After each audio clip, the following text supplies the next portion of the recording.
All right, I'm going to call the meeting to order at 7:30 PM. William Johnston. Here. Sorry.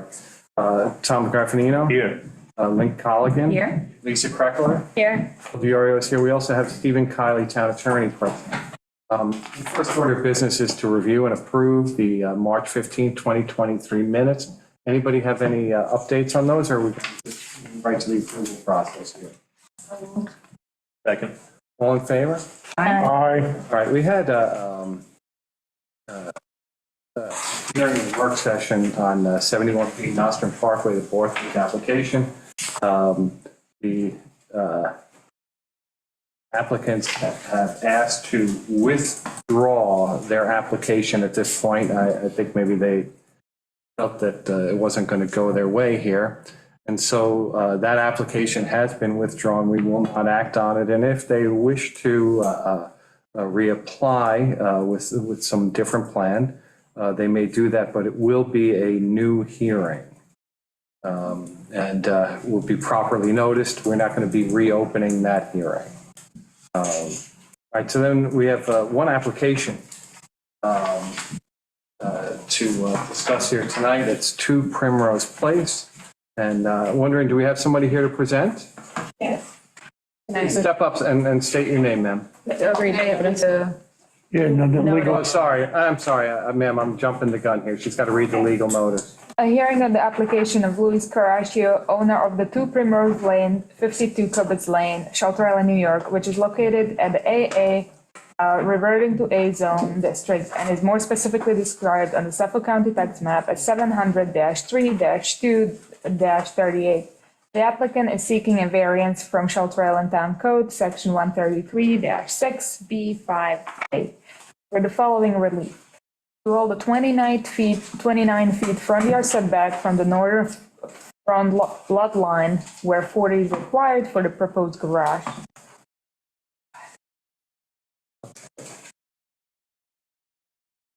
This is the endorsements from the meeting. I'd like to introduce myself. I'm Mary Scaff Caraccio, Louis Caraccio's wife.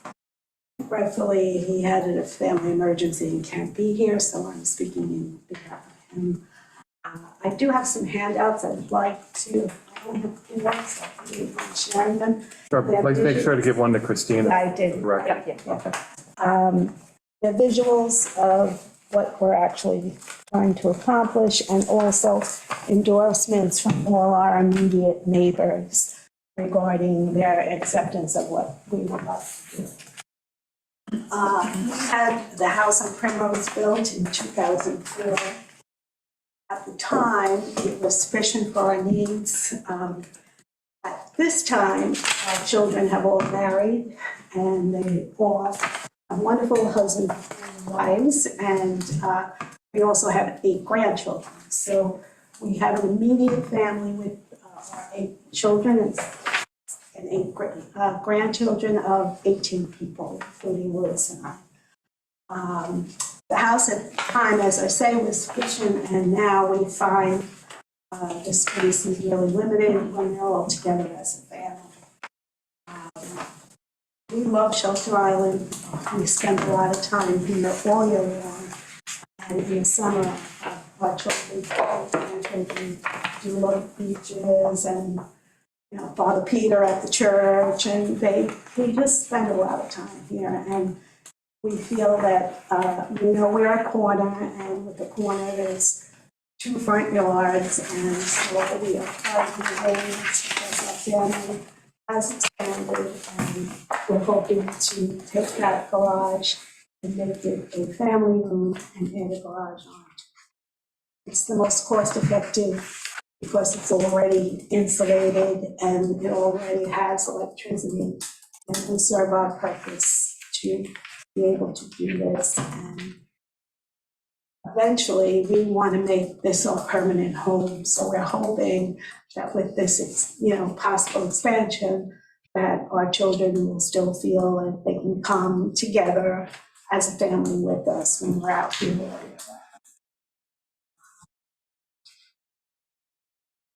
Anyone? And have you considered trying to put the garage in a different location on the lot?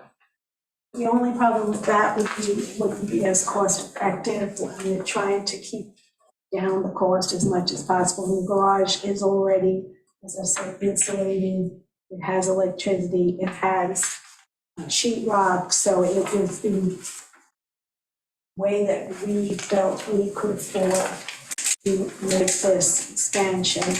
Right now, we only have the living room for everybody to congregate, and it's just not enough space for us. I understand the installation of the existing garage, but in terms of the new garage, relocating the new garage to a new area. And, the ground is not exactly level there, and it would be much more costly because we have people come in to level it off and build a new floor. I mean, the cement floor is there in the garage, and also the outside of the garage, if you can see through the pictures. So I'm going to go through each one. We do have very level property where the rocks are, so where it would come out, we're really not going into any further an expansion of the driveway itself, so it's saving us a good deal of work and expense to be able to put the garage on the existing building if we converted the garage. You look at the second picture on top, you can see how far out it would go. Second picture on the second page, and we still have a good deal of property beyond that, and a driveway which would still accommodate without any expansion. So really, cost-wise, this is a much better plan for us, and we are working with a pretty tight budget. I can speak to the location of the garage as well. Please state your name, sir. Sure, Rick Renault Architect. So I've been working with the Caraccios on the garage addition.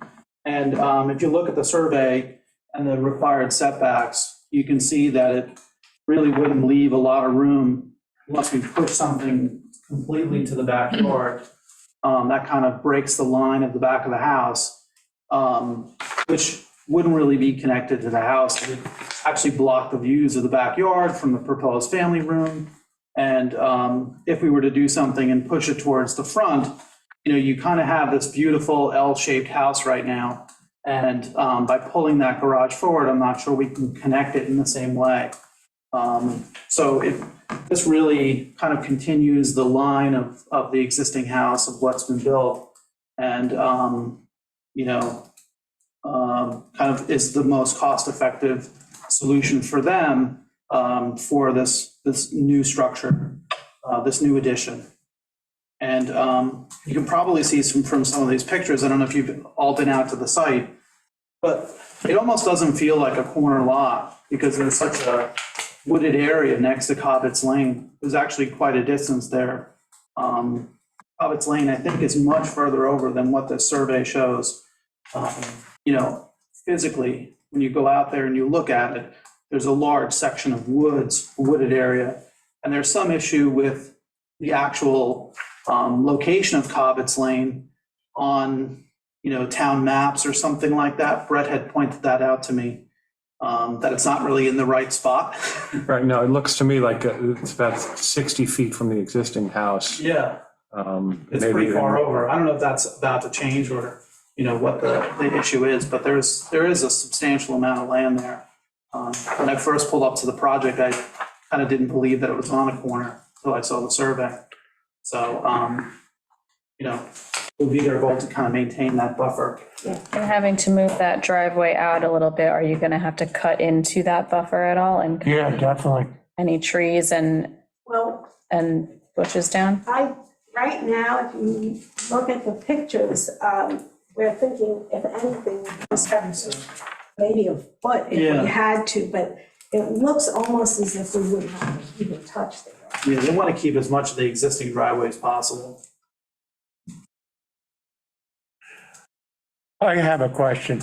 Why don't you have the garage doors facing like the ones on toward the street on Primrose? You know, the existing house is a great question. The existing house has a very low plate height at that point, and we're respecting that plate height. And the new addition is embracing that, that kind of idea that was original to the house. So we're actually dropping the plate height of the new garage down even lower.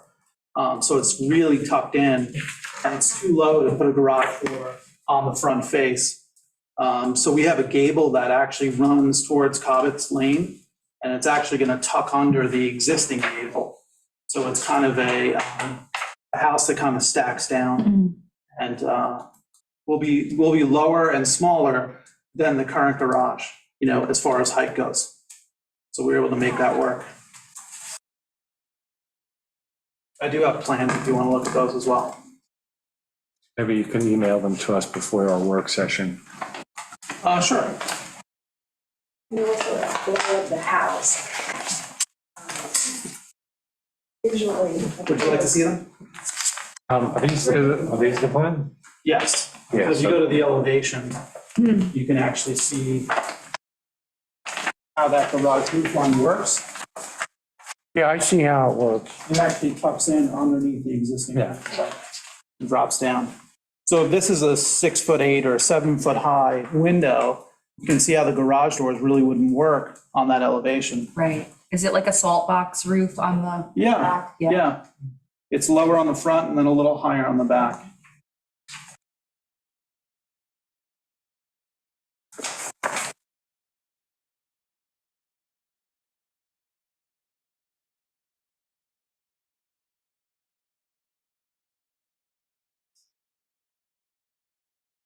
Did you look, I'm just looking at the layout of the house. Did you think about maybe incorporating a living room downstairs and adding a second addition for bedrooms so that your living room's down and you don't have to add?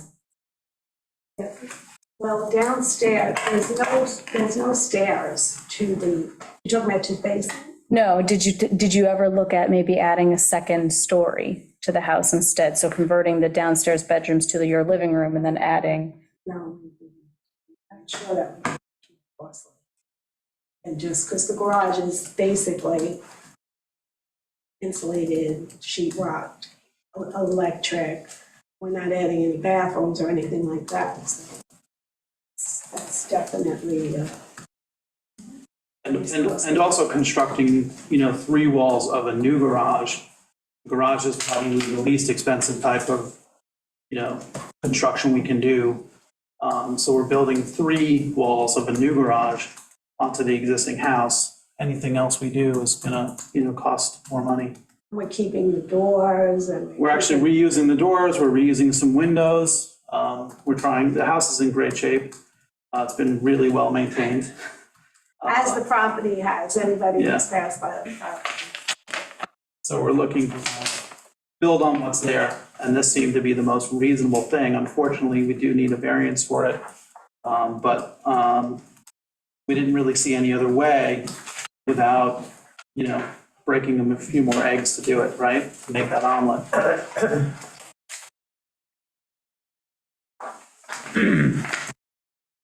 Anybody else have any other questions? No, For these folks? not now. Thank you. No, Thank you, folks. Thank you very much. thank you. Is there anybody here who would like to chime in? Just one question. Okay.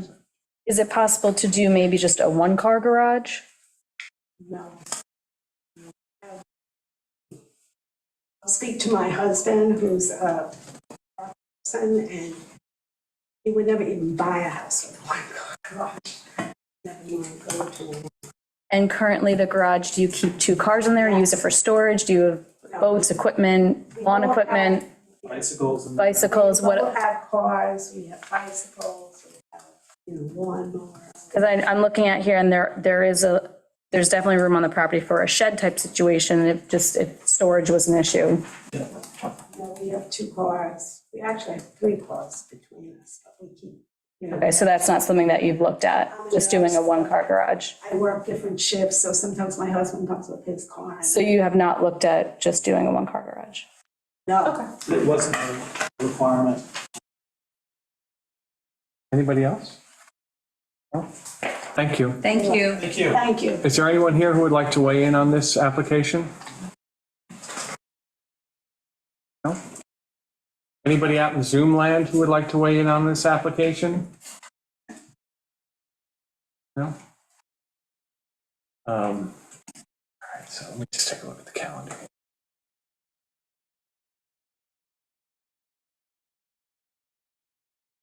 So, if it's all right with everyone here, I'll just, maybe close it here. Work session would be on the 19th, so we could leave it open to written correspondence. Everybody get that? Yes. Right, so we're going to close the hearing, leave it open to written correspondence until April 12th. Do we need to vote on that, Stephen? Yeah. Okay. Motion. William Johnston? Oh, I'm gonna first I make a need motion. Sorry. I'll make a motion. I'll second it. Okay. We'll have a roll call vote. Yes. William Johnson, yes. Thomas Graffino, yes. Lynn Colligan, yes. Lisa Crackler, yes. And Phil DiOrio, yes. And just for clarity, the record, the motion was for, To close the hearing and leave it open to written correspondence until April 12th. All right. And I think And our work session is on, the 19th. Right. And so if there's nothing else, I would like to get a motion to close the meeting. I'll make a motion to close the meeting. Second. All in favor? Aye. Aye. 7:47.